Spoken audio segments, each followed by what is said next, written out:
Alors, dans la troisième question, on nous demande de diagonaliser M0, maintenant qu'on sait que M0 est diagonalisable, hein, puisque si A égale 0, MA est diagonalisable. Et pour ça, du coup, qu'est-ce qu'il faut qu'on fasse? Diagonaliser une matrice, ça veut dire trouver une matrice diagonale et une matrice inversible. Donc la matrice diagonale va s'appeler T, la matrice inversible va s'appeler P, telle que M0 égale P fois D fois P-1. La matrice de passage, la matrice P, va contenir une base, va contenir des vecteurs propres qui forment une base de R3. Et on en a déjà obtenu deux, hein, si A égale 0.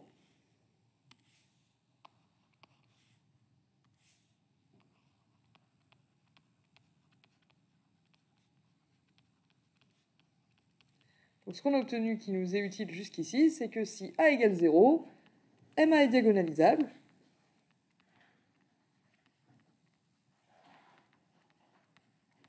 Donc M0 est diagonalisable. Et les vecteurs 1, 0, 0 et 0, 1, 1 forment une base de E1.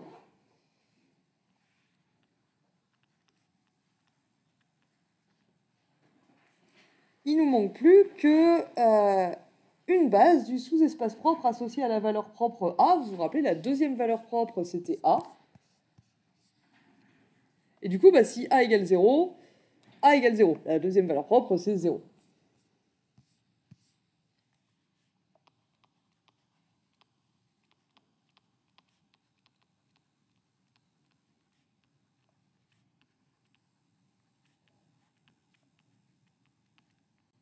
C'est l'espace propre EA qui ici est égal à E0, puisque la deuxième valeur propre, c'est 0.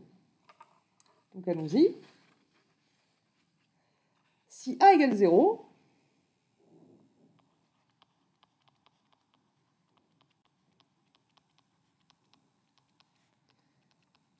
à quelles conditions est-ce que un vecteur appartient à l'espace propre associé?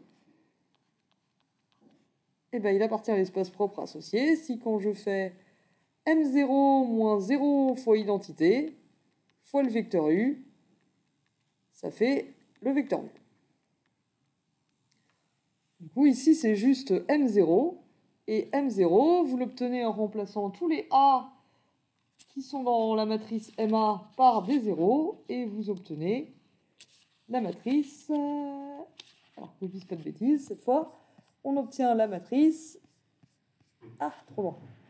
1, 1, moins 1, 0, 0, 1, 0, 0, 1.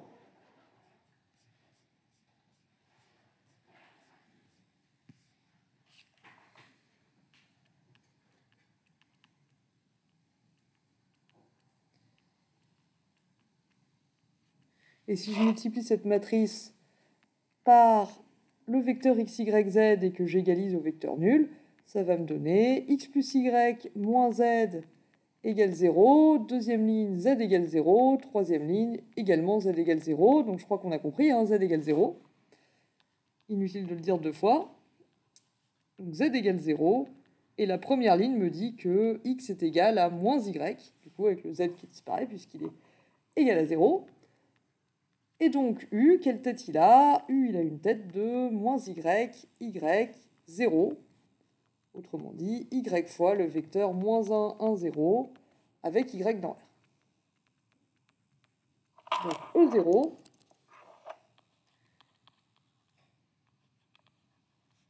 c'est le sous-espace vectoriel engendré par le vecteur moins 1, 1, 0. Donc la famille moins 1, 1, 0 engendre 0, et c'est une famille libre, hein, c'est une famille à un vecteur non nul.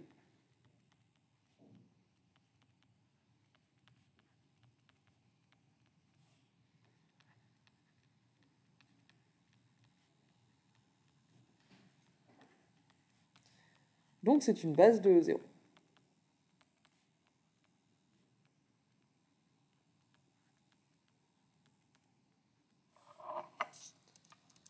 Donc, ce que nous dit la théorie de la diagonalisation que vous avez vue en cours, si on pose la matrice de passage P qui contient les vecteurs propres qu'on a trouvés, donc on a trouvé les vecteurs propres 1, 0, 0 et 0, 1, 1 pour la valeur propre 1 et le vecteur moins 1, 1, 0 pour la valeur propre 0.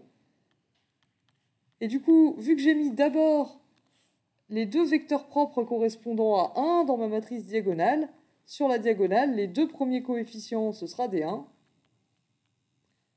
Et le dernier, ce sera un 0. Si vous avez mis en premier le vecteur propre, si dans P, vous avez mis en premier le vecteur propre qui correspond à la valeur propre 0, du coup, le premier coefficient de la diagonale, ce sera un 0, et ensuite, il y aura 2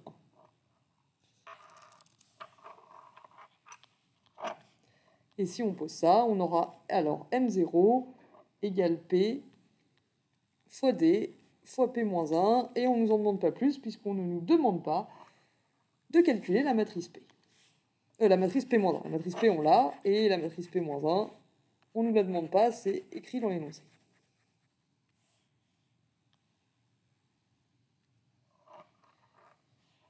Très bien, donc là, on a diagonalisé la matrice D, ça nous a pas pris la nuit, donc dans la foulée, on va faire la question 4. Dans la question 4, on nous demande est-ce que M0 est inversible et de trouver une racine carrée pour M0, c'est-à-dire une matrice que si je la mets au carré, ça fait M0. Donc question 4, remarquez qu'ici, en fait, on a déjà toutes les informations dont on a besoin. On n'a pas besoin de faire un calcul supplémentaire. Vous avez été nombreux à calculer le déterminant, ce qui marche très bien, mais qui n'est pas nécessaire ici. 0 est valeur propre de M0.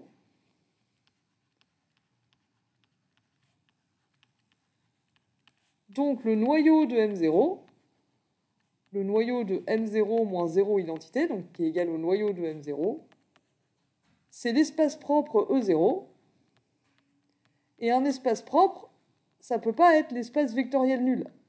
Parce que pour être valeur propre, il faut qu'il y ait au moins un vecteur propre non nul. Donc puisque 0 est valeur propre, l'espace propre associé ne peut pas être réduit au vecteur nul. Et du coup, M0 n'est pas diagonalisable.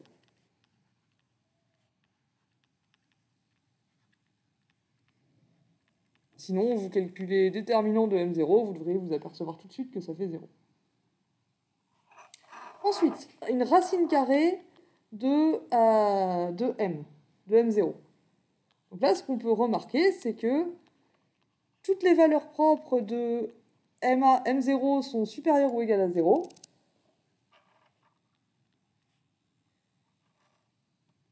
Et si on prend leur racine carrée, en fait, on va retomber sur la matrice D.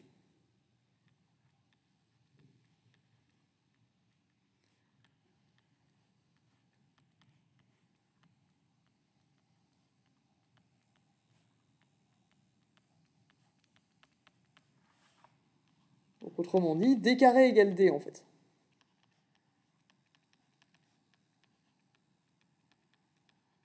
Mais si D carré égale D, ben, P fois D carré fois P-1, ça doit être égal à P fois D fois P-1, et P fois D fois P-1, c'est M0. Et d'un autre côté, P fois D carré fois P-1, ben, c'est égal à P fois D fois P-1 au carré.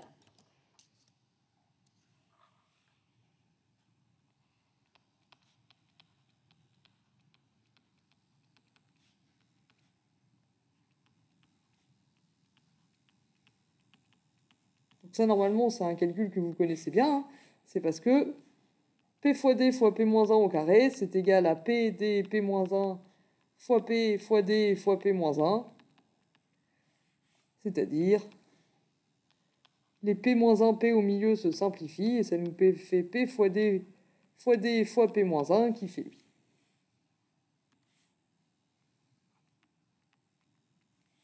Et d'un autre côté, P fois D fois P-1, bah, ça n'a pas changé d'avis depuis il y a 5 minutes, hein, c'est toujours égal à M0. Donc on a M0 carré égale M0.